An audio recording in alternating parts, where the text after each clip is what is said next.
Lideramos el camino de la opinión pública y buscamos que la cultura del debate alcance consensos y soluciones a los problemas de nuestro país.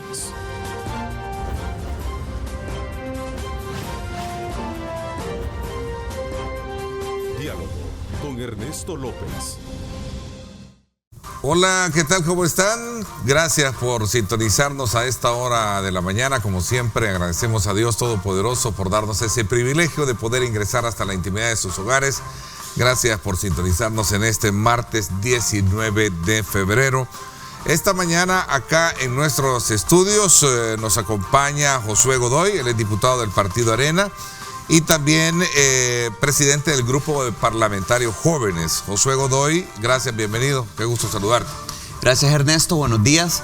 Pues gracias por la invitación, un saludo a toda la población salvadoreña, en especial a mis hermanos del departamento de Santa Ana. Bueno, ya en su momento se incorpora Osiris Luna, diputado del Partido Gana, con quien vamos a aprovechar con ambos, hablar acerca de esta controversia o estas diferentes reacciones que ha despertado la propuesta de la reorientación de 16 billones de dólares que el presidente electo Nayib Bukele ha solicitado asignarlo para construir 50 escuelas, 14 bibliotecas y 5 centros de arte. Como ya conocemos, varios diputados del Partido Arena, incluyendo a nuestro invitado de hoy, junto a Gustavo Escalante, Milena Mayorga, Felisa Cristales, y otros han acompañado la iniciativa del presidente, lo cual ha despertado muchas inquietudes en torno a otros que de la misma fracción no están tan abiertos a poder considerar esta propuesta. De manera que este día aparece en uno de nuestros principales matutinos, Banco Centroamericano, BCIE, de Integración Económica, decidirá si crédito para asamblea puede reasignarse a las escuelas. Así es que vamos a tener ese tema, así como también un poco de los desafíos que hay por delante para los partidos que ellos representan en vista de los resultados del pasado 3 de febrero. Recordemos que hay mucha expectativa en torno a cuál va a ser el reacomodo que van a presentar estos partidos políticos, especialmente Arena y FMLN, sin desde luego dejar de lado al resto de partidos. Así es que desde ya les invito a ustedes a que participen, @diálogo21, @Neto López Radio.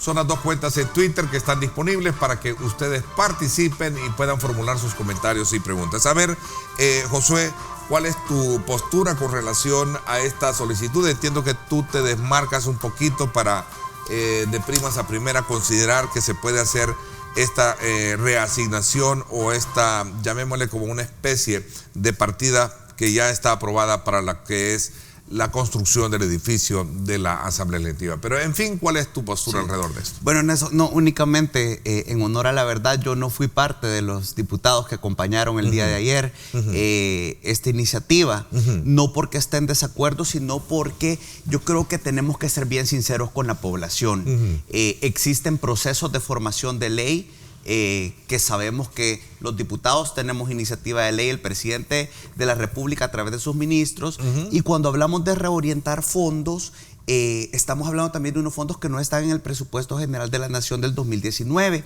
sino que están dentro de un préstamo que el Banco Centroamericano de Integración Económica, el BESI, otorgó al gobierno de El Salvador para poder construir este nuevo edificio de la Asamblea. Entonces, allá por el mes de octubre, es la Junta Directiva de la Asamblea quien pide al FOSEP, que es el Fondo Salvadoreño de Estudios de Preinversión, que realizara 3 estudios. El primero, que es el estudio de suelo, para... sabemos que es necesario a la hora de hacer una inversión importante como es este edificio, que fuera en el suelo adecuado, al suelo idóneo. Muchos decían si iba a ser en el área del parqueo o si iba a ser en Villadueñas, pero para eso se necesita el estudio de suelo. Luego el diseño en la asamblea, que tengo entendido que no había montos establecidos, únicamente techos, y donde iba a haber un mínimo de 6 empresas que iban a licitar este diseño. Y el tercero, que es el presupuesto. Entonces, cuando estamos hablando de reorientar fondos, no es una atribución que en este caso le compete a la Asamblea Legislativa. ¿Por qué? Porque la negociación debe ser entre el gobierno, entre el presidente de la República mediante el ministro de Hacienda y entre el BESI. Y en esto yo les digo, para que quedemos claros y para usted que está en casa, y a veces creo que llevamos este tema a una discusión muy técnica, es como cuando usted va a hacer un préstamo de vivienda, un préstamo hipotecario, que usted dice, bueno, voy a comprar una casa de 2 pisos en X colonia y el banco le autoriza ese crédito. Entonces, si luego usted quiere y dice, no, yo voy a comprar un apartamento y voy a comprar un vehículo y voy a saldar deudas, entonces tengo que volver a ir al banco y renegociar. Pero esta negociación no corresponde a la Asamblea Legislativa.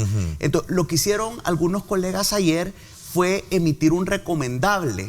Entonces, yo creo que hay que ser bastante honestos en este caso. Sabemos que los recomendables no son vinculantes ni de obligatorio cumplimiento. Entonces, yo sí creo que tenemos que, parte del mensaje que la gente nos ha enviado es que debemos de hablarle a la gente de forma transparente. Y yo siempre he dicho, creo que yo soy uno de los principales promotores desde que fui diputado suplente en la legislatura pasada, de incrementar el presupuesto en educación. De hecho, en este presupuesto 2019 nosotros aprobamos 10 millones más para reconstrucción de escuelas, cosa que no es suficiente, ya que según Fomilenio se necesita 1.2 millones para poder adecuar una escuela de las condiciones que se encuentra ahorita, para poder mejorar temas de conectividad, internet, acceso a servicios básicos, porque sabemos, bueno, existen escuelas donde ni siquiera existe acceso a agua potable, tienen que acarrear agua. Yo tenía algunos datos del observatorio del MINED que realmente alarman. Tenemos 4.819 escuelas sin laboratorio de ciencias. Sí, hay un reto por delante. Solo déjame un poco comprender mejor las diferentes posturas que se han generado al interior de tu fracción, y particularmente con relación a este tema. Porque, ¿qué te hace a ti de alguna manera marcar esa diferencia, como bien me lo aclaras, que no estás dentro del grupo que de primas a primera llegó a respaldar la medida propuesta por el presidente electo? ¿Qué te hace marcar la diferencia del resto de ellos, que de alguna manera, siendo también tu persona, voz de esa nueva generación de políticos dentro de Arena, sí la tienen ellos? ¿Cuál es la diferencia, no? Mira, lo que sucede es que tenemos que aprender a ser responsables y transparentes en el actuar de la población. No, ¿cómo no? Yo creo que cada diputado tiene su iniciativa, tiene derecho a presentar las iniciativas de ley. La iniciativa de ellos es recomendable. Es un recomendable, así es. Entonces, pero te estoy explicando cuál es el proceso que debe seguirse. Creo que es un poco jugar con la población, el decir que con meter una pieza de correspondencia va a suceder esta reorientación de los 16 millones. Al contrario, porque posteriormente, si el gobierno de El Salvador, bueno, el presidente electo se reúne con el presidente actual y logran esa renegociación, que yo apoyo totalmente, todos los fondos que vayan para la reconstrucción de infraestructura, y sobre todo si es en el área de educación, entonces ya ahí viene el ministro de Hacienda y manda la aprobación a la Asamblea Legislativa. Y ya en ese caso sí estaría yo. Me estás hablando ya de hechos reales. De hechos reales. Procesos legales que sí verdaderamente tienen ese contenido de argumentos técnicos y legales, ¿no? Y fíjate que yo veía el abstencionismo que hubo en estas elecciones, y hablamos que casi 3 millones de salvadoreños no fueron a votar, y muchos de ellos, yo he conversado con algunos y me dicen, no, porque yo veo que de repente hay temas populares, o por decirte, a veces yo he leído en las redes sociales cada comentario que vos decís. Por ejemplo, el tema de la reorientación se ha discutido en redes sociales, y sabemos que hay procesos.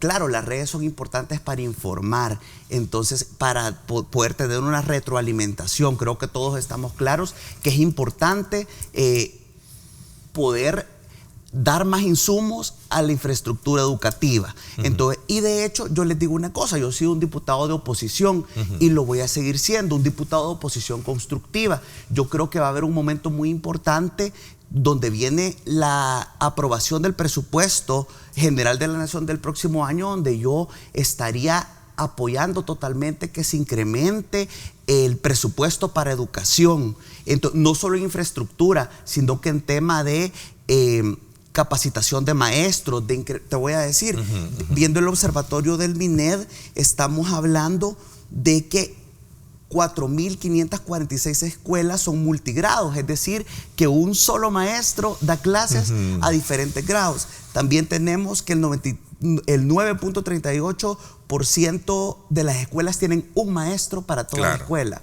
El 15.45 tienen 2 y el 12.14 tienen 3. Entonces, además de eso, el tema de conectividad con internet, sistemas básicos de electricidad y agua potable, entonces, son grandes apuestas. Y yo decirte que para este tipo de incrementos en el presupuesto para educación, para fortalecer la infraestructura, yo creo que existe una deuda importante en lo que hablamos de la infraestructura en los servicios públicos. Ok, voy a cerrar un poco porque me queda claro digamos, el enfoque que tienes con relación a esta polémica o a estas reacciones que ha generado y ha despertado precisamente este tema.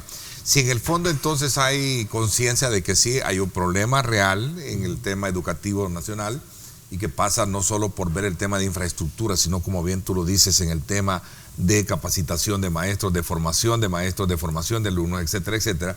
¿Qué entonces hay en el fondo de todo esto? Bueno, pues ahí yo te digo una cosa.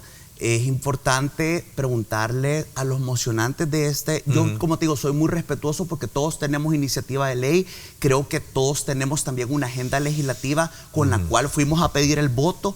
Yo les digo, yo tengo una agenda legislativa en temas de descentralización de inversión, generación de empleos, y quiero decirte, del 2018 al 2021. Entonces, claro, surgen temas de coyuntura que de repente ahí necesitas hacer trabajo en equipo con el Ejecutivo, pero sí creo que no puede la coyuntura o la popularidad marcar una agenda de un legislador. Tiene que haber un compromiso serio y ser bastante transparente con las iniciativas de ley que introducimos y responsables sobre todo. A ver, esta mañana, por cierto, el periodista Paolo Lourdes escribe en uno de sus artículos que publica un matutino: para recuperar el respeto de la sociedad actúen con dignidad. Lo peor que podrían hacer para ganar el respeto es comportarse dóciles ante el nuevo polo de poder. Dice, ¿qué piensas tú al respecto? Pues yo pienso, continuando con lo que te decía, nosotros fuimos electos para un periodo legislativo y en El Salvador se da un fenómeno que le ha hecho mucho daño al país, es que actuamos pensando en elecciones, si esta medida es popular o no es popular, independientemente sin hacer los estudios pertinentes y que exista decirle a la gente cómo funcionan las instituciones. Y muchas veces confundimos las atribuciones del Ejecutivo, del Legislativo, de los gobiernos municipales. Por eso vemos incluso que decimos que las campañas de diputados son carísimas, porque muchas veces confunden las atribuciones de los gobiernos municipales, del Ejecutivo, con las atribuciones del diputado.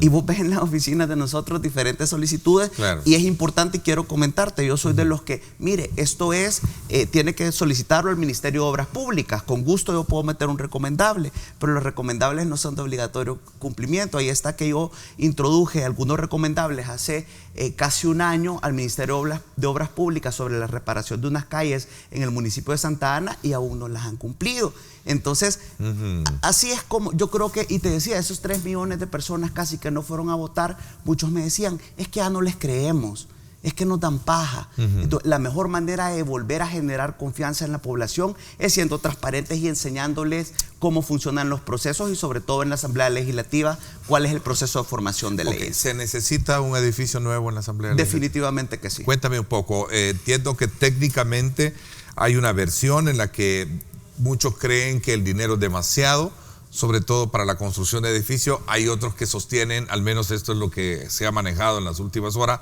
que se puede construir un edificio con menos cantidad de dinero. Sí, a ver, ¿qué análisis has hecho? ¿Qué estudios? ¿Cómo te has detenido un poco para examinar esta situación, partiendo de que tú eres una persona que no estás en tal disposición, ni mucho menos apoyando una medida tan ligera como la que se está manejando hoy en día? No, yo creo que es importante también quitarle el morbo al tema, porque mucha gente dice es el edificio para los diputados. Y muchas veces los diputados pasan poco tiempo porque llegan a las comisiones, a la plenaria, y luego tienen trabajos territoriales o tenemos también oficinas departamentales, y en su mayoría pasan alrededor de 2.500 empleados, donde hay ordenanzas, secretarias, personal de aseo, donde llegan los periodistas, tenemos visitas, tenemos los mismos, tenemos muchas visitas de los diferentes organizaciones y ciudadanos. Entonces es un edificio al final que pone en riesgo la vida de 2.500 personas. El edificio está dañado desde hace varios años y he tenido, de hecho, en la oficina donde yo me encontraba anteriormente, porque por cambios que hubieron en la fracción, ya no me encuentro en la misma, pero veías las rajas. Si vos movías el cielo falso, veías las rajas. Cayeron bloques de concreto en este último temblor que hubo, de 6 y pico, ¿no? Y eso que el epicentro no fue en el país. Entonces yo creo que es importante ser responsables en esto, pero también existen otras opciones y de momento lo que hay que hacer es quitarle el peso al edificio. Y si pues el presidente actual o el presidente electo nos pusieran a la disposición edificios como el de CEL, que nos queda sumamente cerca y hay una cantidad muy baja de empleados y ellos pudiesen desplazarse a otro lugar, o el edificio del Banco Central de Reserva que lo ocupa, que ahora está a cargo de la Superintendencia del Sistema Financiero. Yo tengo entendido que muchas de sus oficinas se trasladaron a Plaza Futura. Entonces nosotros estaríamos en la disposición de movernos o de habilitar 1 o 2 pabellones de la Feria Internacional. La verdad que nosotros estamos dispuestos, como lo hemos hablado como Fracción de Arena, a podernos mover del edificio. Lo importante es quitarle carga y no poner en riesgo las vidas humanas. Y en el tema particular de la construcción del edificio, yo creo que es importante que sea transparente. Se escuchan diferentes montos, pero como te decía, tenemos que esperar estudios. Bueno, yo tengo entendido también que el presidente electo ofreció un diseño que podía reducir los costos. Es de verlo y de revisarlo, y si es viable, ¿por qué no lo vamos a apoyar? Entonces yo lo que sí creo que este tema debe de no tocarse con morbo, tiene que verse de una forma técnica, transparente, conocer de las empresas que van a licitar, que la población pueda ver las diferentes ofertas y que al final se logre solventar este impasse. Y decirte que también si hablamos de infraestructura pública, tenemos oficinas del Seguro Social. Bueno, muchos de los edificios del centro de gobierno también se encuentran en situación de vulnerabilidad. Entonces, yo creo que también es un reto para el nuevo gobierno el apostarle a volver a, por decirlo así, a dignificar la infraestructura pública. Quiero de alguna manera también comentarle a nuestros televidentes que giramos la invitación para el presidente de la Asamblea, el doctor Norman Quijano, pero no logramos coincidir con la agenda de él para poder acompañarnos y poder de alguna manera dilucidar y dar a conocer su postura en cuanto a este punto. A ver, solo para ir cerrando también este ciclo, hay que comprender que el interés que pueda tener cualquier gobierno, cualquier persona, cualquier autoridad por mejorar aquellos indicadores de educación, especialmente en el tema de infraestructura. Aquí nos están escribiendo a propósito de esas necesidades, Josué. Muchos televidentes, por ejemplo, me hablan de San Juan Opico, por ejemplo, donde hay escuelas que carecen de infraestructura y de instrumentalizaciones para poder desarrollar muy bien el trabajo. Entonces, yo creo que la apuesta en esa materia es importante. Y esa exhortación que tú estás haciendo para que haga énfasis el nuevo gobierno en cuanto al presupuesto, en cuanto a una buena inversión, tanto para la formación, la educación, va a ser bienvenida en este país, ¿no? Yo quiero también dejar claro ante la población que yo estoy totalmente de acuerdo en la reorientación de estos 16 millones. Lo que yo estoy haciendo el llamado es que sea a través de las vías correctas. Yo te decía, perfectamente el presidente electo puede sentarse con el presidente actual para que el Ejecutivo, porque es el único que puede renegociar este préstamo con el BESI, y luego en la Asamblea Legislativa, por supuesto, que yo te digo, no solo estoy de acuerdo en apoyar esta reorientación, si se hace de la forma correcta, sino que también en ese reto de incrementar el presupuesto de educación para infraestructura, para temas de conectividad, internet y sobre todo para capacitación de maestros y para poder también dar mejores condiciones. Ya daba los indicadores del observatorio del MINED de las escuelas que cuentan con 1, con 2 o solo con 3 maestros, que creo que son retos y apuestas importantes, porque yo creo que también el nuevo gobierno debe saber que la educación es una herramienta transformadora de las sociedades y que en este bono demográfico de juventud que tenemos es sumamente importante. Un dato que considero que es sumamente importante. Fíjate que en términos demográficos estamos hablando que en el año 2000 nacieron 150.176 nuevos ciudadanos y en el 2006 107.111. O sea, estamos hablando que tenemos 43.000 niños menos que nacieron del 2000 al 2006.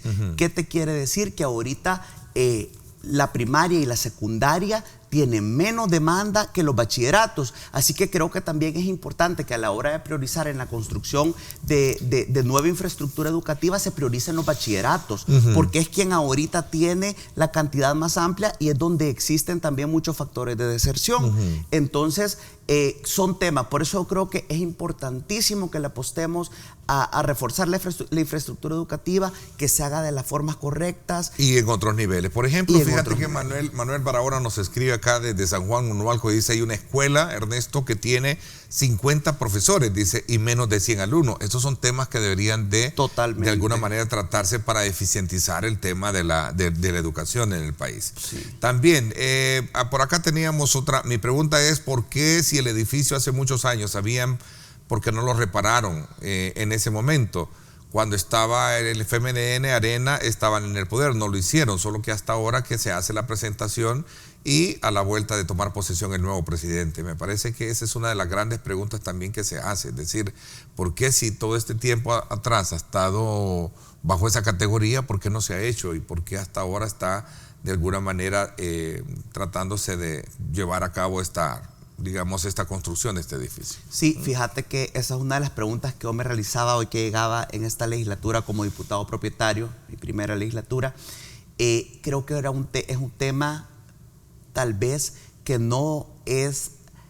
tiene un costo político importante, porque por lo general siempre se descontextualizan, pero yo creo, bueno, existe una política que admiro mucho, que es Margaret Thatcher, que decíamos que el paciente tiene que tomar la medicina aunque sea amarga, y aunque esta medida implica un costo político importante, tiene que hacerse, porque al final, y tiene que hacerse de forma transparente y con que la ciudadanía pueda participar conociendo todos los procesos de negociación, de licitación, montos exactos, materiales, etcétera.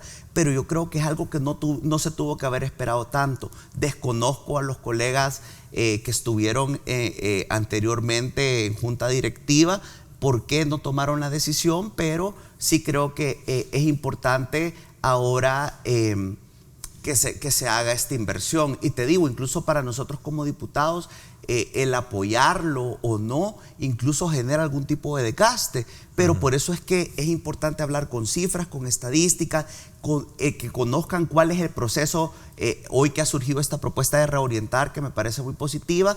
Y al final no es un edificio para los diputados, es un edificio al final que es para la población salvadoreña. Ok, abogas porque se haga un mejor estudio, un estudio más detenido. Y que, y que se puedan disminuir en su mayoría los costos. Pues. Ok, voy a hacer la pausa comercial. Cuando regresemos hablamos de tu partido, hablamos de cuál es la visión que tú tienes. Me cuentan que el diputado Osiris Luna ha tenido inconvenientes, por lo cual pues no se ha incorporado con nosotros tal y como lo teníamos previsto. Pero vamos a estar pendientes todavía. Hablamos de ese tema. ¿Cuáles son los aspectos que determinan el rumbo que deberá tomar Arena desde tu perspectiva, Josué? Excelente. Voy a la pausa, no me cambie, y regresamos. Son las 6:57. Gracias a usted por estar participando. Recuerde, es importante conocer la opinión de ustedes. Participen, háganlo de la forma en que vaya con el respeto debido para la persona, nuestro invitado, para este medio, para este servidor, y usted se mantiene aportando en la discusión y el análisis a través de nuestras redes sociales. Vamos a la pausa y regresamos con más.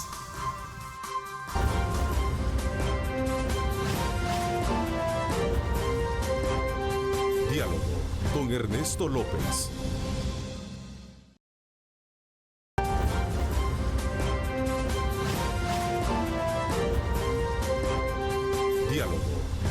Ernesto López. Bueno, gracias nuevamente. Regreso un poco al tema porque la población está opinando y me parece que es interesante tomar estos puntos de vista. Mira, dice José Barrientos, Ernesto, da lástima saber la oposición que hay con relación a este tema. Fíjate, Ernesto, que aquí en mi colonia, en Ahuachapán, la escuela da lástima. No hay absolutamente nada digno para los niños y nunca se han dignado en ayudar. Y hay espacio para desarrollar este lugar, dice. Por otro lado, Estela Peraza dice, la pirámide educativa, Ernesto, siempre es mayor en la básica. El centro educativo de Zapotitán aumentó en un 20% su matrícula, pero no tiene mobiliario donde sentar a los niños. Realmente esto es lo que no deja de llamar la atención y preocupar concretamente, dice. Yo creo que de alguna manera hay que buscar un mecanismo que permita darle seguridad a los trabajadores, pero también habría que hacer una reevaluación del mismo, que es lo que ya hablamos. Pero bueno, ahí está, me encanta. Participen, de eso se trata. Vayámonos ahora a Arena. ¿Cómo estás tú observando el proceso que de alguna manera va a tener que desarrollar el ejercicio de renovación, de democracia que están pidiendo tus compañeros también dentro del Partido Arena para llevar a cabo y adaptarse a estos nuevos tiempos y entender lo que ha pasado precisamente hoy con este resultado del pasado 3 de febrero? Bueno, fíjate que creo que lo primero que tenemos que hacer es hacer una lectura sincera y objetiva de los resultados. ¿Qué nos dijo la población? Tenemos 800,000 personas que nos dieron el respaldo y tenemos alrededor de 3 millones de personas que no votaron, que mucho de ese votante probablemente pueda ser nuestro, pueda ser del indeciso que dijo no sé por quién votar, no quiero más de lo mismo y no me quiero arriesgar tampoco, o no me convenció alguna propuesta. Entonces yo creo que eso nos lleva a replantearnos como partido, a que existe un tema. Hablamos mucho de renovación, pero renovación no únicamente son rostros nuevos o nosotros porque somos jóvenes, sino que una renovación en la forma de hacer política. Probablemente antes era una buena estrategia hacer mitines llenos, hablar en un micrófono, la gente escuchaba. Ahora probablemente tenemos que hacer una conexión con la parte digital, donde el ciudadano es mucho más interactivo. Si yo presento una pieza de correspondencia, en el Twitter me retroalimento. ¿Cómo logramos también acercar Arena a esa parte digital o innovar en temas de comunicación?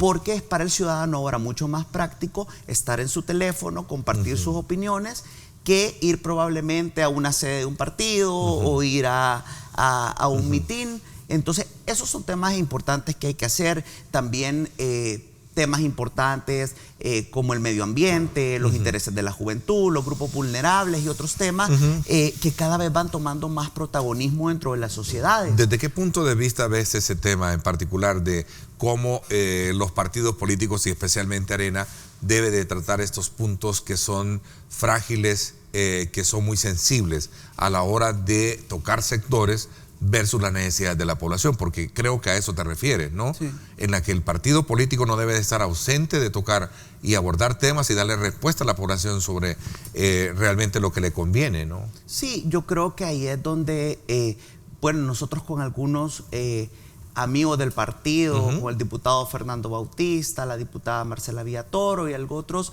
jóvenes, hemos planteado que deberían de existir dentro del Congreso de Arena o en otra dinámica que se estime conveniente, instalar una serie de mesas estratégicas y técnicas donde abordemos temas importantes, los temas económicos, los temas sociales que son tan importantes, para poder conectar con la necesidad real de las personas. Y creo, ya te digo, que ciertamente la estrategia digital es importante. A veces decimos, ya no es de expresarnos con esos comunicados larguísimos que probablemente nadie lee. A veces un video de 1 minuto o una historia en Instagram o un tweet que te sintetice el mensaje, puede conectar muchísimo más con la población. Creo que tenemos que ser sinceros, y como Arena, el tema de mejorar en la comunicación es un reto que tenemos. Hemos sido un partido que tiene 37 años de trayectoria, que ha ganado elecciones, ha perdido elecciones. Bueno, tuvimos un gane arrollador de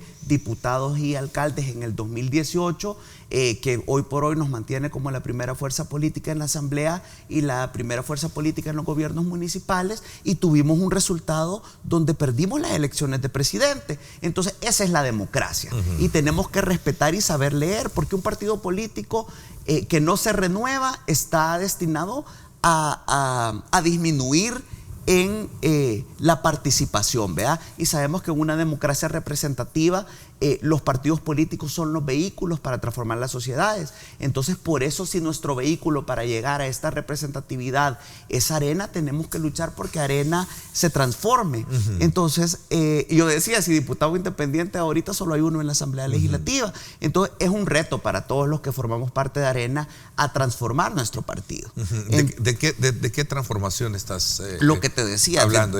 Me refiero yo en el sentido de cambio de dirigencia, cambio de posturas en temas sensibles, porque tus colegas diputados que han estado alzando la voz hoy después del 3 de febrero sostienen de que debería Arena de estar un poquito más, aparte de lo que tú bien mencionabas, conectado y adaptado a los nuevos modelos, digamos, de comunicación con la población, también debe de estar compareciendo de manera tal con aquellos temas que a la población de alguna manera se ha sentido que Arena le ha dado la espalda. El tema de por ejemplo, el tema de la reforma al sistema de pensiones, por ejemplo, a esa libertad que tienen a la hora de poder presentar iniciativas, decía Miriana Mayorga, con relación a afectar ciertos sectores que representan el financiamiento en Arena, en fin, tantas cosas. ¿A qué te refieres muy en particular de lo que debería de ser Arena en ese sentido? Bueno, ya te decía, el tema de medio ambiente es prioritario. No, magnífico. Y es un tema, pero hay aspectos puntuales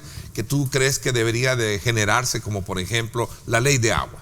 O sea, sí, tú hablas sobre el tema del medio ambiente, la ley de agua. El tema de la ley de agua lleva estancado en la comisión. Y no debería de estar y no debería de estarlo. Y te digo también, es un llamado como partido y como diputados también, saber que estamos ahí y nos debemos al pueblo y hacer esas luchas dentro del partido. Yo creo que también ese lobby es importante hacerlo. Vaya, por ejemplo, yo estoy abordando un tema ahorita que es un tanto delicado, que es el tema de los derechos de las empleadas domésticas, el tema de acceso a seguro social, y mucha gente pudiese decir, no, es un tema complicado. Bueno, también promoví la iniciativa de la creación de una ley de educación sexual responsable para disminuir el mapa de embarazos que existen. Son temas complicados que en algún momento ha habido algún tipo de oposición, que son temas que a la población y sobre todo a las nuevas generaciones les interesan. Entonces, yo en Arena creo que tenemos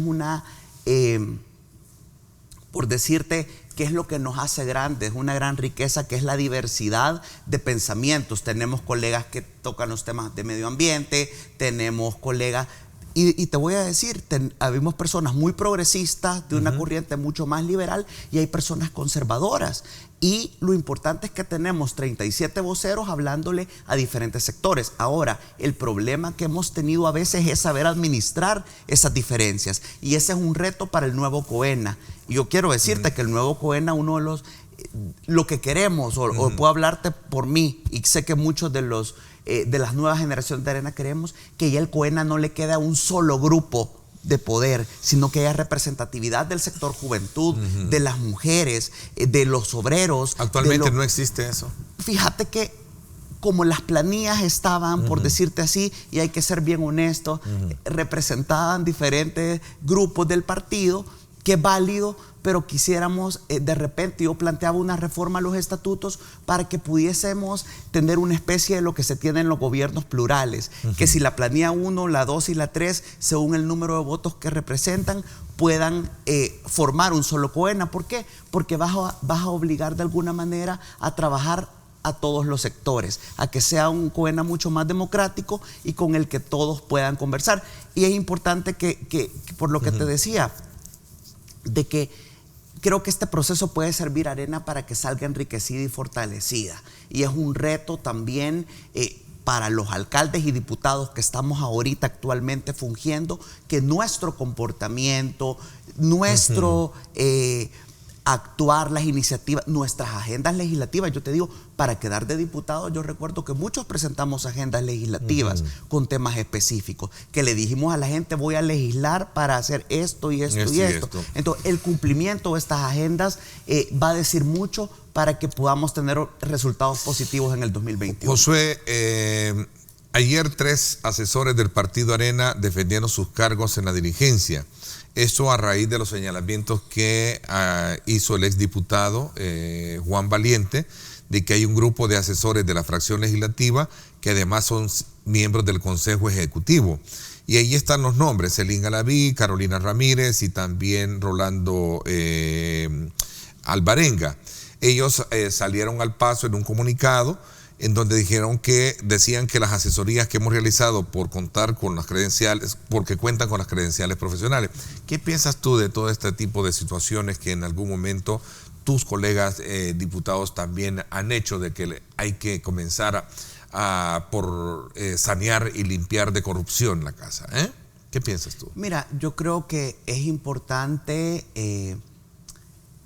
que conste, no estoy diciendo que es corrupción para que no se me malinterpreta corrupción el hecho de que alguien esté designado haciendo un papel de asesor en la Asamblea, pero me refiero en términos generales de que en algún momento Arena no ha estado muy definida para hacer ese combate directo en todas las áreas. Yo creo que es importante ver también si cuando una persona es contratada como asesor en la Asamblea, es importante ver también el desempeño, la asistencia a comisiones, en que dé cumplimiento a la labor para la que fue contratado.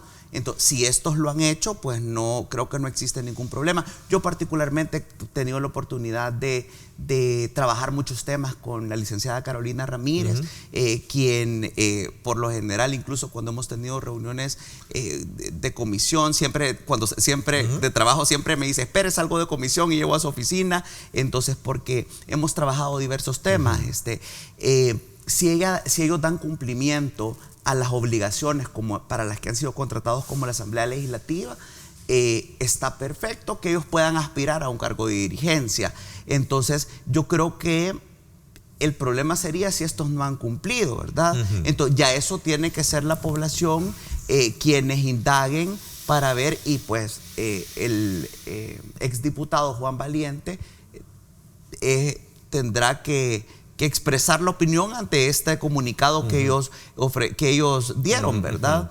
Entonces, pero sí, yo creo que también todos estos aspectos van a ser mucho más, que el votante de la elección interna sea mucho más minucioso para poder elegir. Es conveniente que hayan asesores de la Asamblea, es conveniente que hayan diputados, es conveniente que hayan concejales, es conveniente que hayan participantes de los sectores. Entonces, creo yo que es importante, ¿verdad? Entonces, y ya te digo, siempre y cuando cumplan con las obligaciones, no veo el por qué no, pero el exdiputado tendrá sus razones para haberse expresado. ¿Cuáles son los pasos inmediatos que Arena debe de dar para poder ver y percibir esa renovación que a lo mejor conecte con la población, como tú lo decías? Bueno, primero creo que es importante. Tengo entendido que el COENA actual ha andado en una gira en los departamentos, escuchando a las bases. Creo que es importante que ellos también hagan una capitalización de las experiencias que han tenido, el gane que tuvieron en el 2018 y de la derrota que tuvimos, por decirlo así, como partido en el 2019. Entender qué fue lo que nos hizo conectar también en una y qué no nos ayudó en la otra. Luego, escuchar a los sectores, escuchar a las bases, escuchar un poco también a las personas con experiencia, pero también escuchar a las personas renovadoras. Entender que en Arena hay sectores conservadores y sectores progresistas y ambos son válidos. Aprender también a administrar diferencias y a poder que esa representatividad en el diputado y en el alcalde en ningún momento se vaya a ver interrumpida. Yo te puedo hablar por mi caso, nunca he tenido un bloqueo que me digan, mira, Josué, no puedes hacer esto, no puedes presentar esto, hasta el día de hoy. Entiendo que colegas expresaron que sí lo habían tenido, pero yo creo que Arena tiene que responder a la gente y entender que el poder está en el pueblo. Entonces, y con ese pueblo tenemos que conectar y también marcar una agenda de país que responda a las necesidades únicamente de los salvadoreños. ¿Qué piensas tú también de esa participación de rostros como Gerardo Watt? Tenemos también posturas como la de Javier Simán y otros que están ahí precisamente demandando porque se hagan cambios no solo cosméticos, sino que también cambios profundos. ¿Qué piensas? Bueno, yo lo que pienso que antes de ver quién es la cara idónea o la cabeza idónea para dirigir el nuevo COENA, tenemos que hacer que te digo, ya sea el Congreso nacionalista o estas mesas estratégicas, para hacer un análisis técnico y sincero de qué fue lo que sucedió en las elecciones, porque si estás pensando primero en quién quiere el COENA o qué grupo se lo quiere tomar, estás poniendo el buey adelante de las carretas. Primero tenemos que saber hacia dónde queremos llevar Arena y luego quiénes son las personas idóneas para llevar a esa Arena a donde lo queremos llevar. Entonces, yo más que ver nombres o planillas, creo que urge que podamos sentarnos a hacer un análisis exhaustivo. Nosotros como fracción ya tuvimos la primera... Tú propones primero un congreso. Un congreso y mucho más participativo y amplio, no un grupo cerrado donde estén probablemente o estemos solo funcionarios públicos. No sos de la idea de que aquellos viejos, digamos, cuadros estén representados ahí Mira, o de personajes. Yo creo que es importante que exista experiencia, pero también que exista renovación. Creo que no podemos descalificar un cuadro porque tiene muchos años, porque te puedo decir, pueden haber políticos muy jóvenes con prácticas de los 80 y pueden haber diputados de trayectoria que tengan una visión mucho más actualizada y que puedan tener y que puedan proporcionar una idea de cómo hacer esta Arena moderno, inclusivo, transparente y cercano a la gente. ¿Tú quieres ver una libertad mucho más contundente a la hora de poder emitir tu voto en la Asamblea Legislativa sin tener que pasar en juicio con tu partido? Sí, yo creo que existen temas importantes como el medio ambiente, derechos humanos y otros temas que son mucho más de conciencia, donde debería de dejarse a libertad, ¿verdad? Entonces, y también construir posturas articuladas como fracción. Hay colegas que tienen mucha experticia en X tema y otros en otro, y que ambas opiniones fueran válidas. Y también yo te digo una cosa, eso ya existe un poco. Yo fui uno de los que votó en contra del subsidio al transporte público, porque creo que no podemos seguir subsidiando a transportistas que tienen unidades viejas, que no tienen transporte que pueda ser usado por personas con discapacidad, que contamina el medio ambiente. Y hubimos 8 diputados que no estuvimos de acuerdo con esto y teníamos una postura válida. Ahora, también estoy en contra de que un diputado o diputada por intereses personales vaya a, como se ha visto muchas veces en temas de presupuestos, negociaciones y otras cosas que implican fondos. Creo que sí tenemos que mejorar y dejar establecido muchísimo más estos mecanismos de votación. A ver, solo para que me quede claro tu rol, tu papel en la Asamblea Legislativa. ¿Tú votarías en contra de la privatización del agua? Yo votaría en contra de la privatización del agua. ¿Votarías en contra del subsidio que se le asigna al transporte colectivo, que es otro tema que ahí está también? Sí, siempre y cuando no veamos que se modernicen las unidades. Porque no solo votar en contra por votar en contra, sino que es que modernicen las unidades para disminuir la contaminación y para que sea más accesible a personas con discapacidad y adultos mayores. ¿Votarías por una reforma al sistema de pensiones que verdaderamente beneficie a la población? Sí.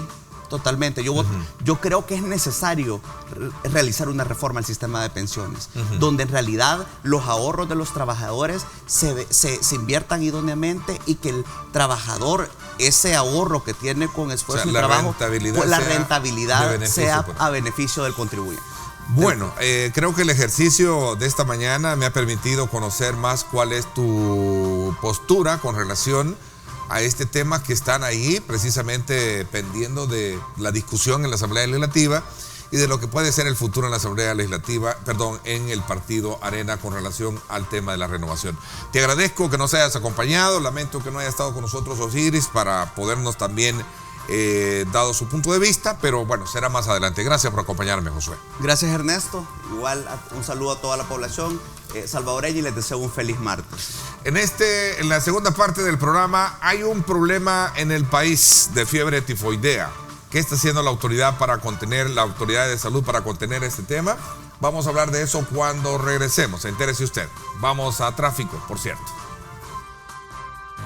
Este es el informe del tráfico desde el Megadrón. Gracias a Seguros del Pacífico. Seguros del Pacífico te ofrece full cover y cero deducible en tu seguro de vehículo. Para más información, llama al 2283-0800 o contacte a su asesor de seguros. Vámonos entonces con esta preciosa imagen que pone en perspectiva la dinámica a esta hora, 7:20, de cómo es San Salvador, nuestra ciudad capital, ese paso a desnivel en la que usted puede apreciar la dinámica del tráfico y por supuesto cómo está a esta hora, viniendo por este importante sector del monumento al hermano lejano.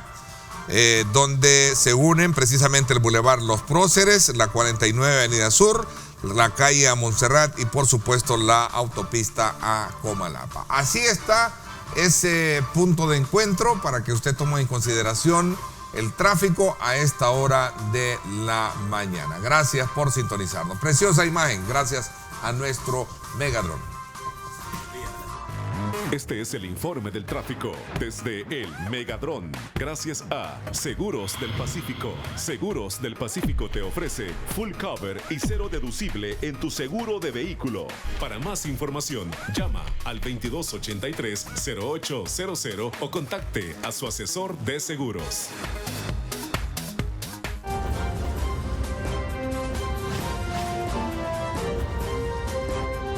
Diálogo con Ernesto López.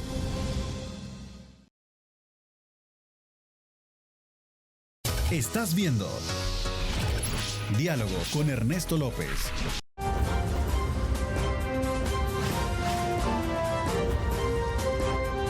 Diálogo con Ernesto López. Bueno, gracias nuevamente por estar con nosotros en esta segunda parte del programa. Me acompaña está con nosotros acá en nuestros estudios el doctor Robles Ticas, a quien quiero darle la más cordial bienvenida. Doctor Julio Robles Ticas, viceministro de Servicios de Salud. Gracias por acompañarnos. Buenos días, Ernesto. Un saludo muy especial para toda la teleaudiencia de Canal 21. Doctor, hemos conocido de muchos casos de fiebre tifoidea. De hecho, muchos de los trabajadores y amigos en particular están padeciendo de esto. ¿Qué está pasando hoy en día? Y vamos a entrar un poco en esta materia para poder después hacer una generalidad de cómo está el sistema de salud en nuestro país y cómo queda y se hereda al nuevo gobierno electo recientemente. Sí. A ver, doctor. Bueno, Ernesto, muchas gracias por darnos la oportunidad. En primer lugar, decirle que no es lo que esperábamos. Generalmente la fiebre tifoidea es una enfermedad infectocontagiosa que aparece generalmente allá por los meses de mayo, abril, mayo, junio, cuando empiezan las lluvias. Y existe una contaminación muy importante de nuestros cultivos, incluso las acciones que tomamos nosotros como medidas saludables. Pero hoy estamos viendo dentro del mes de enero varios casos, prácticamente el doble de los casos que veíamos el año pasado. Y esta situación nos preocupa. Sin embargo, nuestros inspectores de saneamiento, nuestra vigilancia epidemiológica ha detectado que en estas primeras 6 semanas del año lo que ha ocurrido es un incremento en la semana 2, 3 y 4. ¿Qué ha pasado con esto? Y coincide perfectamente con el inicio de las clases. Entonces sospechamos nosotros y estamos haciendo las investigaciones pertinentes para ver en aquellos casos de los cafetines universitarios y cafetines escolares donde podría haber alguna contaminación. La tifoidea es una enfermedad infecciosa producida por una bacteria y la única forma de adquirirla es a través de la contaminación fecal oral. ¿Qué significa esto? Puede ser traducido en las manos sucias, puede ser traducido en un alimento contaminado, en una bebida contaminada, y no hay otra forma de transmisión.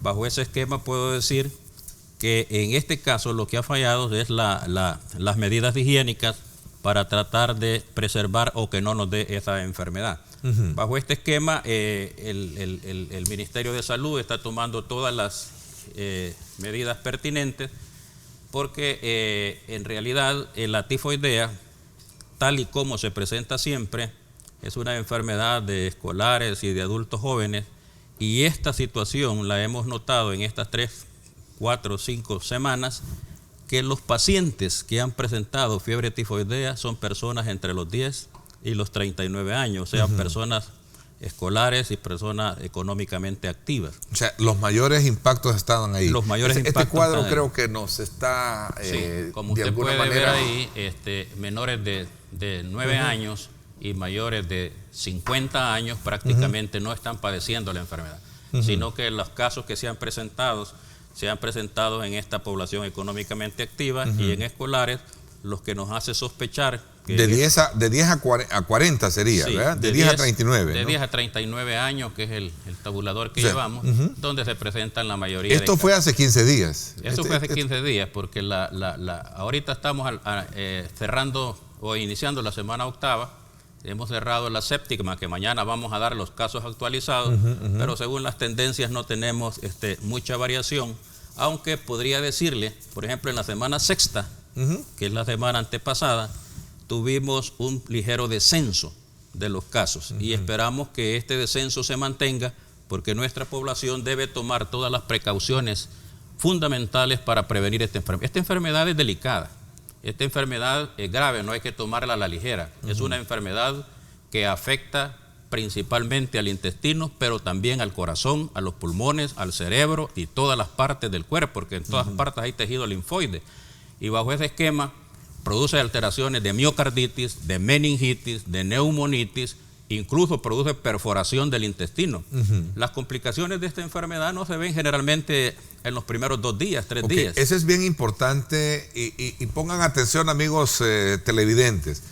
Existe un problema de fiebre tifoidea, ¿no? Producto de lo que es la parte contaminante, y usted nos adelanta de que esto no es producto de la época, sino que lo hemos tenido como una especie de rebrote, ¿no? Incluso las autoridades del Colegio de Médicos de nuestro país incluso se mostraron preocupadas recientemente, alertando de que debería de existir un plan mucho más de alerta por parte de las autoridades para poder atender esta situación, doctor.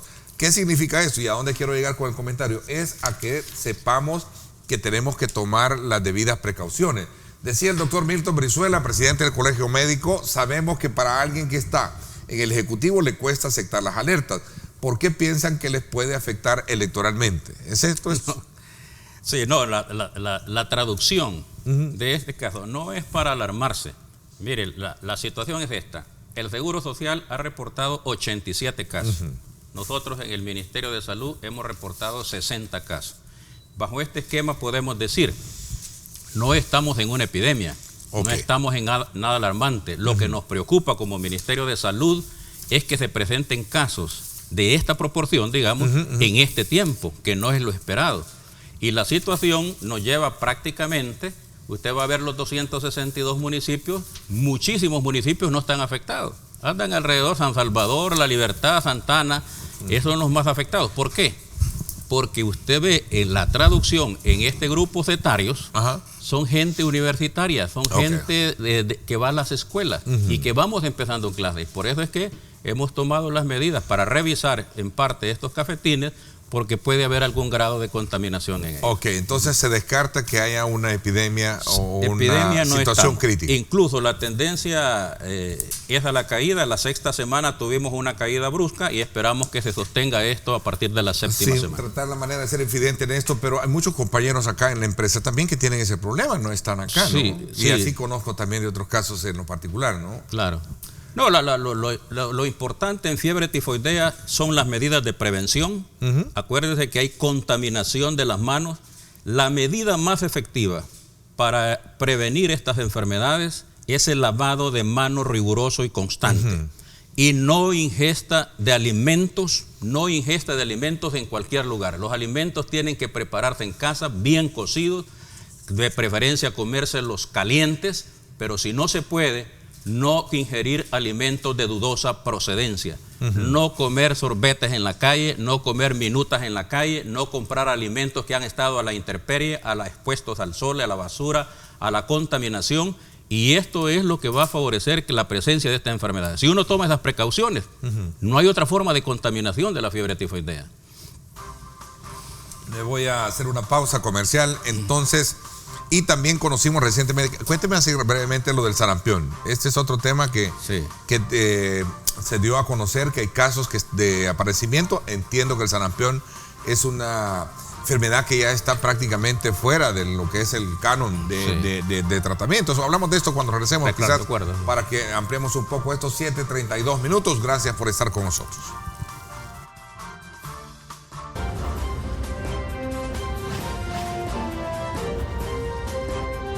Diálogo con Ernesto López.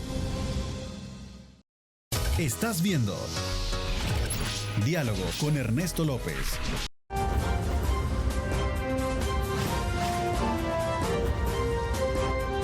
Diálogo con Ernesto López. Gracias nuevamente por estar con nosotros. El sarampión también se han conocido de casos que han aparecido últimamente, doctor. Fíjese que hay dos corrientes, digamos, en el mundo. Una corriente que es pro vacunas y otra corriente que está en contra de las vacunas. No creen en las vacunas. Bajo este esquema hay países que vacunamos y otros países que no vacunan. Lo que estamos viendo en la actualidad, por ejemplo, nosotros, El Salvador, desde 1996, que tuvimos el último caso de sarampión, no hemos vuelto a tener. Y en el 2001 tuvimos caso de sarampión, pero no era de El Salvador, sino que fue importado de otros países. Pero se tomaron todas las medidas y no trascendió el problema del sarampión.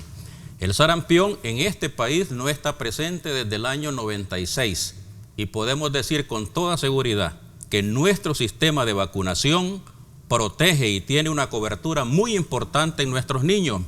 Y ese porcentaje de cobertura ahorita trasciende al 96%. ¿Qué significa eso? Que podemos asegurar que nuestra niñez está protegida contra el sarampión. Lo que tienen que hacer las personas que no tienen algún niño vacunado, llevarlos a los establecimientos de salud para aplicarle su vacuna. Pero ahora con seguridad, de acuerdo a los nacidos vivos en este país, más del 96% de nuestros niños están vacunados y protegidos contra esta enfermedad. Doctor, para poder comprender mejor una acción que lleve a cualquier persona que se vea con estos síntomas, recurrir a las unidades de salud, ya sea por sarampión, en este caso el caso de los niños o gente mayor, creo que solo prácticamente los niños da el sarampión, ¿no? Sí, no hay. Pero en el caso de aquí está preguntando a alguien de fiebre tifoidea, dice, ¿cómo entender si al final siempre somos una sociedad en la que hemos padecido de diarrea, por ejemplo, que es uno de los grandes problemas que presenta la fiebre tifoidea? Dice. Hay que diferenciar dos cosas. Generalmente el niño menor de 9, pero específicamente de 5 años, las afectaciones por diarrea son virales. Y a la cabeza el rotavirus. Eso pregunta ahí, porque también dice, puede ser rotavirus, como puede ser, ¿qué tengo que hacer para tratarlo o tengo que recurrir inmediatamente? Generalmente en el niño es rotavirus, es una afectación viral, es una diarrea aguda, explosiva, que da síntomas y signos en los primeros días. Generalmente es una enfermedad autolimitada que dura alrededor de 1 a 3 días. Pero el caso de la tifoidea ya no es para el niño menor de 2 años ni de 5, sino que generalmente es el adulto joven, el escolar, el adulto joven. Y en este caso, las dos enfermedades se comportan diferentes. Una de fase aguda, la gran fiebre, la gran diarrea, que puede matar a un niño por deshidratación, por desequilibrio tanto del agua como de los electrolitos. Y el niño se puede morir por desequilibrio. Pero si usted lo hidrata bien, porque no necesita antibióticos, porque es una afectación viral, el niño sale adelante y la inmensa mayoría de niños salen adelante. Hemos tenido muchos casos de eso y nosotros vacunamos, tenemos la vacuna del rotavirus que protege a nuestros niños, por eso hay que llevar a los niños a vacunar, protege a nuestros niños de la forma grave de afectación gastroentérica. Si usted lleva a su niño a vacunar, no se le va a morir de rotavirus. Le puede dar una diarrea por rotavirus, pero va a ser mínima en comparación que si no lo vacuna. En cambio, la tifoidea no. La tifoidea, que es del escolar para arriba, no empieza con una fase aguda. Incluso puede presentar estreñimiento la persona. Lo que pasa es que la fase de la tifoidea puede llevar de 3 a 4 semanas. Y empieza la primera semana con malestar, con calentura, con pérdida del apetito, con algún episodio de diarrea. Y todo ese decaimiento, toda esa afectación se va pronunciando o se va exacerbando en el transcurso de la segunda, tercera y cuarta semana. Lo que pasa es que a medida avanza el tiempo, las complicaciones en tifoidea pueden ser mayores. Y le explicaba, puede haber perforación del intestino, puede haber inflamación del corazón, inflamación del cerebro, inflamación de los pulmones, etc. Por eso es que al menor síntoma de fiebre, malestar, sudoración, escalofríos, diarrea, hay que consultar para descartar fiebre tifoidea. Y eso solo se puede hacer en establecimientos de salud. Okay. No es aconsejable automedicarse, porque mucha gente lo que hace es consultarle al vecino o al familiar para que le recete lo que a ella le cayó bien. ¿Por qué se nos ha presentado antes del tiempo cuando es en época de invierno, cuando vamos entrando? ¿Es cambio climático, preguntarle?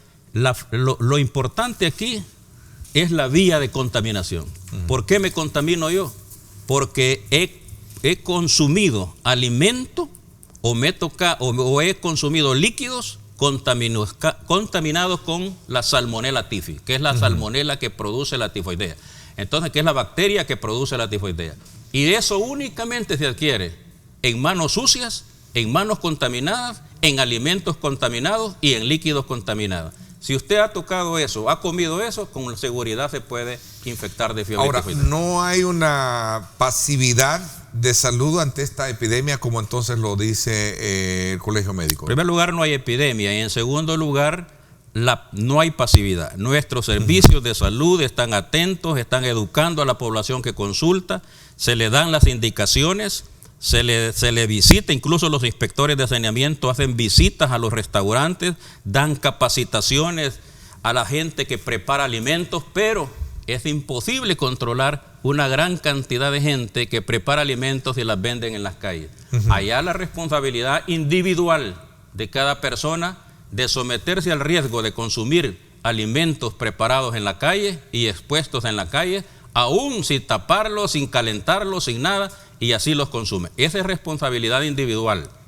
Hasta ahí no puede llegar el Ministerio de Salud a prohibir que se consuma ese alimento. Doctor, voy a aprovechar estos minutos que nos quedan en esta segunda parte del programa para conocer hoy, con esta transición de gobierno que va a tener el país, cuáles son los indicadores por los cuales heredan ustedes como autoridad en el tema de salud al nuevo gobierno. Bueno, en el 2014 al señor presidente le prometimos nosotros trabajar 4 indicadores importantes en salud pública. Y era bajar la mortalidad materna, y la hemos cumplido. El Objetivo de Desarrollo Sostenible nos pide 70 por 100.000 nacidos vivos de mortalidad. Y nosotros estamos ahorita, en el 2018, 31 de diciembre, a 28.6. O sea, hemos cumplido el Objetivo de Desarrollo Sostenible, y podemos decir que las mujeres en este país se mueren menos por todas las medidas que se han hecho con la reforma de salud. La tasa de mortalidad infantil la hemos bajado. La tasa de mortalidad en menor de 5 años la hemos bajado. Y la tasa de mortalidad neonatal la hemos bajado. ¿Qué significa? Que el Objetivo de Desarrollo Sostenible nos pide bajar la mortalidad neonatal y la mortalidad del niño menor de 5 años. Lo hemos cumplido. Y en el Plan Quinquenal de Desarrollo, que le prometimos al presidente bajar la mortalidad infantil, la hemos bajado también. Ahorita tenemos una mortalidad infantil de 9 por 100.000 nacidos vivos. La hemos cumplido. Otra cosa que hemos cumplido es las coberturas de vacunación. En nuestro país no hay niño que no haya sido vacunado. Tenemos vacunaciones y coberturas efectivas arriba del 93% a lo ancho y largo del país. Eso previene contra muchas enfermedades, tales como las que hemos estado viendo.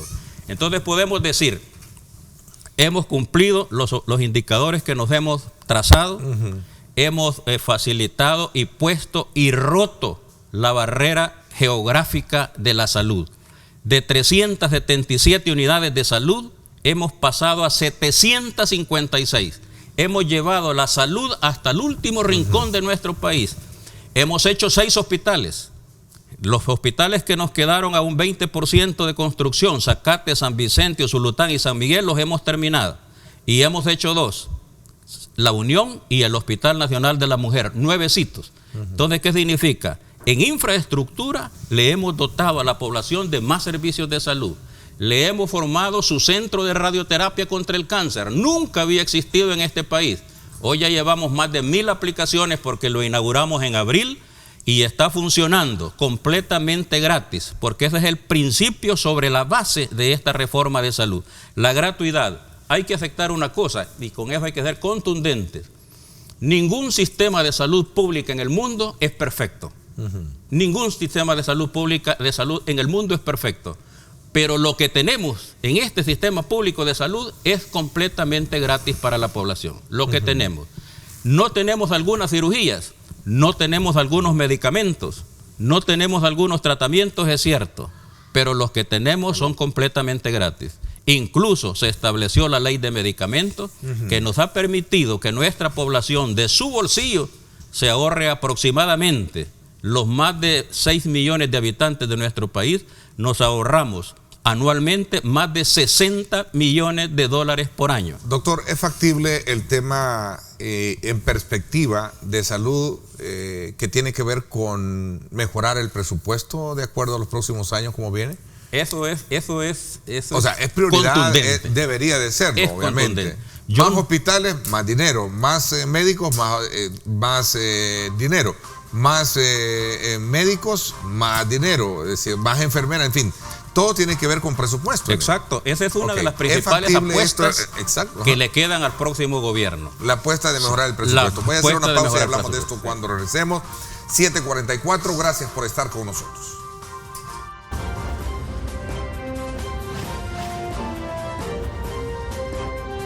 Diálogo con Ernesto López.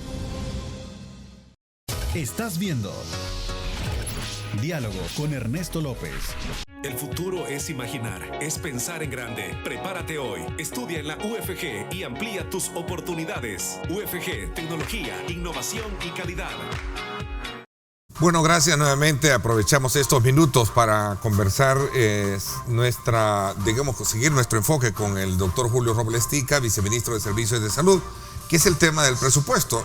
Yo hacía un poco el comparativo de que si queremos mejorar la infraestructura, es decir, más hospitales, se necesita más plata.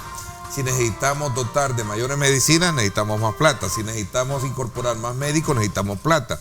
Más enfermeras, más plata. En fin, estamos hablando de presupuesto como uno de los principales desafíos que tiene la nueva administración para poder fortalecer este rubro, ¿no? Exacto. Una visión de gobierno debe de apostarle a lo social. En el caso del gobierno actual, cerca del 47-48% se ha invertido en lo social. Eso ha significado un apoyo para los diferentes aspectos sociales. Salud se ha beneficiado porque hemos pasado de alrededor de 390 millones de presupuesto en el 2009 a más de 650 en el 2018. Hemos casi duplicado el presupuesto, pero ese presupuesto es insuficiente todavía para salud, porque el Ministerio de Salud, por ejemplo, atendemos a más del 80% de la población, Fíjese que actualmente nuestro modelo le apuesta a la promoción de la salud y a la prevención de la enfermedad. Hay que enseñarle a la persona a prevenir las enfermedades. Es fundamental, pero también sin descuidar lo curativo. Y en lo curativo, nosotros actualmente tenemos 1.14 camas por 1000 habitantes y lo recibimos con 0.6 camas por 1000 habitantes. Un país como el nuestro necesita de 2 a 3 camas por 1000 habitantes. Estamos en deficiencia, necesitamos más hospitales también. No solo hay que apostarle al modelo preventivo, pero también hay que fortalecer. Pero ¿qué lleva cada cama? ¿Qué lleva cada hospital? Lleva médicos, lleva enfermeras, lleva promotor, lleva laboratorio clínico, rayos X, todo el sector salud. Entonces, si no hay una apuesta a invertir para mejorar y tener la capacidad resolutiva a nivel país, no se puede avanzar en este sistema público. Lo que hemos avanzado en promoción, en prevención, colocando más de 576 ecos para enseñarle a la población que tiene que vacunar a su niño, que tiene que prevenir complicaciones del embarazo, que tiene que ir a acudir al hospital para ver su enfermedad crónica. Todo eso ha sido fabuloso, pero eso ha incrementado la demanda en los hospitales. Uno de los planteamientos que hace el nuevo gobierno es que cuando no se roba, alcanza. Ojalá, porque ahí en ese proceso, no solo es que la no inversión, lo estoy diciendo que roban en el sentido de que están robando en la salud, sino que habla del tema de la corrupción institucional. Los que valen y eluden en este país, y se recupera todo eso y se invierte en salud y educación, el país se desarrollará tremendamente. Hay que apostarle, hay que tener visión a la salud. Costa Rica, que es un modelo cercano, anda alrededor del 6%, ¿no? Costa Rica anda alrededor del 6%, con más de 7.000 millones de dólares de inversión en presupuesto, y nosotros tenemos 652. Tenemos que apostarle a la inversión en salud, pero para eso tiene que tener primero la voluntad política de hacerlo. Ahora, y este gobierno ha dado muestras de eso. Lo que pasa es que el incremento ha sido gradual y de acuerdo a capacidad. Doctor, voy a aprovechar obviamente este punto. Se dice de que el dinero alcanza cuando no se roba. Es parte de la, digamos, visión que lleva el nuevo gobierno. El otro aspecto es cómo es posible que se esté hablando de construcción en el caso del Hospital Rosales ahora versus lo que está la inmediatez con la que quieren desarrollar el edificio de la Asamblea Legislativa, cuando tenemos ya la aprobación del préstamo de 180 millones de dólares, creo, para la construcción del nuevo Hospital Rosales, incluyendo un periférico en Nejapa, ¿verdad? Y creo 50 que otra unidades de salud también. Y 50 unidades. ¿Qué pasó con hablando un poco en el comparativo? No, el proyecto del BID 2, que va en camino, incluso estamos en el proceso de licitación, y a más tardar a mediados de este año estamos derrumbando el edificio de maternidad, ex maternidad, el que queda ahí por la Plaza de la Salud. Lo vamos a eliminar porque ahí se pretende construir, y eso queda para el nuevo gobierno, la nueva consulta externa del Hospital Rosales. Un edificio de 2 plantas precioso, con consultorios y con salas de procedimiento para que nuestros médicos le puedan resolver en consulta externa, o sea, los ambulatorios, a la gente. Nos queda la etapa del Hospitalón Viejo, restaurarlo, construir el edificio de 6 pisos, que va a ser para la hospitalización, y reestructurar toda la parte lateral que pega con la primera calle para hacer toda la parte de cirugía ambulatoria, para hacer toda la parte de especialidades y toda la parte de servicios de apoyo. Ese es un gran trabajo. Prácticamente queda ya aprobado el préstamo, 170 millones de dólares. También está avanzado ya con el BID, tenemos ya casi construidas las carpetas técnicas para el hospital de Nejapa, tenemos el terreno, 5 manzanas, y en ese proceso está. Esperamos que se someta a licitación pública en este año para la construcción y arrancar el 2020 con la construcción del hospital. Además vamos a dejar ya las carpetas y vamos a dejar ya los terrenos a nombre del Ministerio de Salud para construir las nuevas unidades de salud de toda la zona norte del Gran San Salvador. En el tema del abastecimiento de medicina también muchos consideran que es la gran deuda que históricamente ha tenido este país.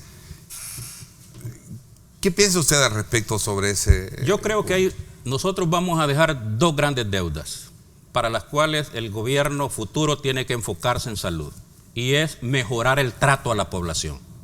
De una u otra manera, por cualquiera de las causas, nuestra población no recibe como debe ser un trato humanizado en forma generalizada. No estoy diciendo que todos somos así, pero hay sectores del sector salud, valga la redundancia, que no comparten ese criterio y su trabajo lo hacen con desánimo. Y esa es una gran deuda que hay que trabajar para mejorar la atención. Y el otro es la gestión del suministro de medicamentos. La gestión del suministro de medicamentos ha sufrido un cambio radical en este país. Nosotros le apostábamos a la prevención de la enfermedad y hemos trabajado duro y hemos ayudado a prevenir a la población muchas enfermedades. Pero las enfermedades siempre están presentes. Siempre hay diabéticos, siempre hay hipertensos, siempre hay cardiópatas, siempre hay nefrópatas, siempre hay enfermos de todas partes de nuestro cuerpo. Entonces, ¿qué es lo que hay que apostarle? A una gestión adecuada de medicamentos, porque a pesar de haber pasado de 28 millones a 52 millones de inversión en medicamentos, todavía hacen falta medicamentos. ¿Qué recomendaciones daría usted como acciones inmediatas que debería de hacer el nuevo gobierno? Mire, el nuevo gobierno ahorita lo que tiene que enfocarse es, en primer lugar, hemos demostrado que esta reforma de salud es eficiente si se conduce adecuadamente. Hay que romper la barrera del acceso al servicio de salud. Hay que romper la barrera de la cobertura de salud. Si uno cree que solo fomentando o construyendo el Hospital Rosales le va a dar solución a los problemas de salud del país, está equivocado. Los problemas de salud, más del 80%, se resuelven allá en la comunidad. Más del 80%. A los hospitales, al Rosales, por ejemplo, solo le debería llegar el 3% de los problemas de salud del país y al resto de hospitales el 15%. Si nosotros fortalecemos el primer nivel de atención, vamos a resolver muchos problemas. Pero el problema es que hay que invertir, hay que contratar médicos, hay que contratar enfermeras, hay que contratar promotores, hay que contratar todo ese equipo que viva y conviva con la población, que le enseñe a prevenir esas enfermedades, que le enseñe a combatir esas enfermedades y a vivir saludable. Bajo ese esquema, el fortalecer los hospitales como el Rosales, el Blum, Maternidad, es clave para resolver esos problemas que no puede resolver el primer nivel. Y el segundo nivel, que queda en medio de las dos complejidades, de la primera atención y de lo complejo, el segundo nivel debe fortalecerse para resolver ese 15% de problemas de apendicitis, de colecistitis, de neumonía, de cosas fundamentales que siempre van a estar presentes en la sociedad. Pero el fortalecimiento de los tres niveles es clave. No se puede centralizar la atención solo en el hospitalocéntrica, solo en el Hospital Rosales, solo en el Hospital Blum, solo en el Hospital de Maternidad. Hay que fortalecer toda la base que me enseña y que convive con la población para prevenir esas enfermedades. Eso, si cambiamos esa mentalidad de fortalecer solo el Hospital Rosales, vamos a seguir siempre en el modelo curativo que ha demostrado en diferentes partes del mundo que no es la solución a los problemas de salud. Doctor, el tema relacionado con el escalafón de salud ha sido también un factor que ha venido a generar mucha polémica en las últimas administraciones, sobre todo por el crecimiento en la cual en algún momento va generándose y por supuesto impactando en el tema del presupuesto. Bueno, ¿Qué hacer con eso? Sí, en las presentaciones de los candidatos escuché a muchos de ellos que iban a mantener esa aplicabilidad de esa ley del escalafón para poder estimular a nuestros trabajadores de salud con el estímulo de porcentual que se hace anualmente de incremento al escalafón. Es importante que se analice, que se revise. Los trabajadores, los sindicatos han propuesto sentarse a revisar ese escalafón porque algunos han dicho que no es compatible con la realidad y otros dicen que lo van a mantener. Lo que sí es que nuestros trabajadores necesitan un estímulo, necesitan premiarse esa labor, porque esos indicadores no se bajan solos. Los indicadores los bajan los trabajadores con la población y ese esfuerzo que hacen los trabajadores hay que retribuírselo. Ahora, en estas administraciones, durante 8 años se les dio el escalafón del 8% de incremento anual.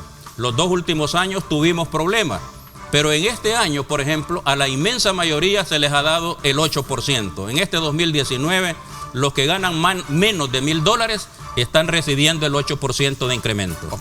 O sea que es un gran reto darle sostenibilidad, pero yo le aconsejo a la nueva administración que se siente con los trabajadores y revisen de entrada toda la ley del escalafón para hacer las adecuaciones necesarias. Ok, tomen en consideración recomendaciones que esta mañana hemos escuchado del doctor Robles Ticas que tienen que ver con el aseo personal, la manipulación de los alimentos, mucho cuidado a la hora de comprar e ingerir alimentos de la calle, sobre todo por digamos, nivel de afectación que según el ministerio no es epidemia, el caso de la tifoidea, ¿no?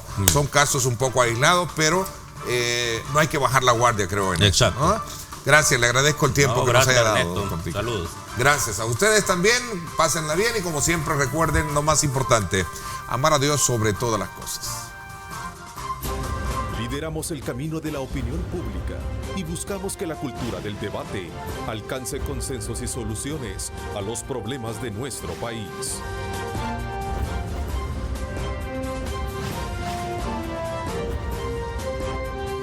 Diálogo con Ernesto López.